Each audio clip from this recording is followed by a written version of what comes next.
OFAC sanctions 134 ISIS-K crypto wallets.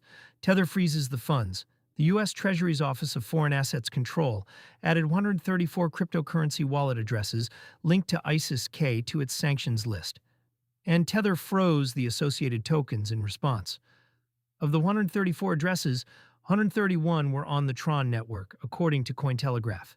The action pairs a government designation with an issuer-level asset freeze on the same day, which is the part worth paying attention to.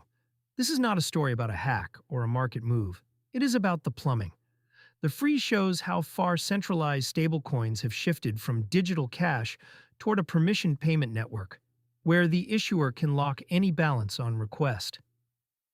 The mechanics behind a freeze Tether keeps a blocklist function in its USDT smart contracts. When an address is added to that list, the tokens sitting in it can no longer move. They are not seized in the sense of being transferred to a government wallet. They are simply immobilized, stranded at the address they were caught in. The holder keeps the private key, and it no longer matters. That capability is why OFAC and Tether can act in concert. A sanctions designation on its own is a legal instruction. U.S. persons and entities must not transact with the listed addresses. Without a freeze, the tokens can still technically move on-chain to anyone willing to ignore U.S. law. Tether's blocklist closes that gap by making the tokens inert, regardless of who holds them or where. The concentration on Tron is not incidental. Tron has become the dominant chain for USDT transfers because of low fees and fast settlement, which is exactly what makes it attractive for both legitimate remittances and illicit flows. 131 of 134 addresses on one network tells you where the activity is actually happening. Compliance is a product feature. For years, the crypto industry argued that on-chain assets were censorship-resistant by design. Stablecoins broke that framing. A dollar token is only worth $1 because the issuer honors redemption, and an issuer that honors redemption is an issuer that answers to regulators. Tether has now frozen well over $1 billion in USDT across hundreds of enforcement actions since it began cooperating with law enforcement.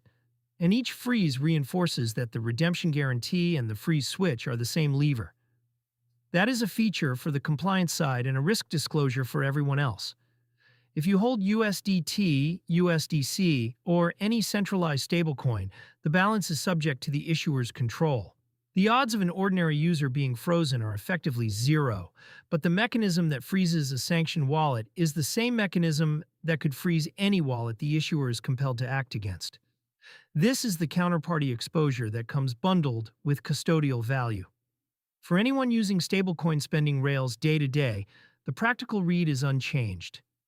These tokens are convenient, liquid, and backed, and they are also permissioned. The trade-off is now on public record. Regulatory rails, not just regulatory pressure. The wider signal is that stablecoins are being treated as enforceable financial infrastructure, not a loophole around it. OFAC designations against crypto wallets used to be symbolic, a name on a list that on-chain actors could route around.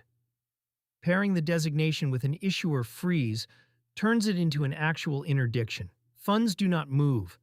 That has implications for how governments will approach the sector. A payment network where the issuer can freeze designated addresses on demand is a network regulators can work with rather than against. It is also a preview of what compliance looks like under frameworks like the US stablecoin rules and Europe's MiCA regime, both of which lean on issuers as the accountable party. The ISIS-K action is a live demonstration of that model working exactly as designed. None of this touches self-custodied assets like Bitcoin or unfrozen coins, which is part of why self-custody options exist as a distinct category. The freeze power is specific to centralized issuers who can amend token state. That distinction, largely academic to most users, is the entire ballgame for a sanctioned entity.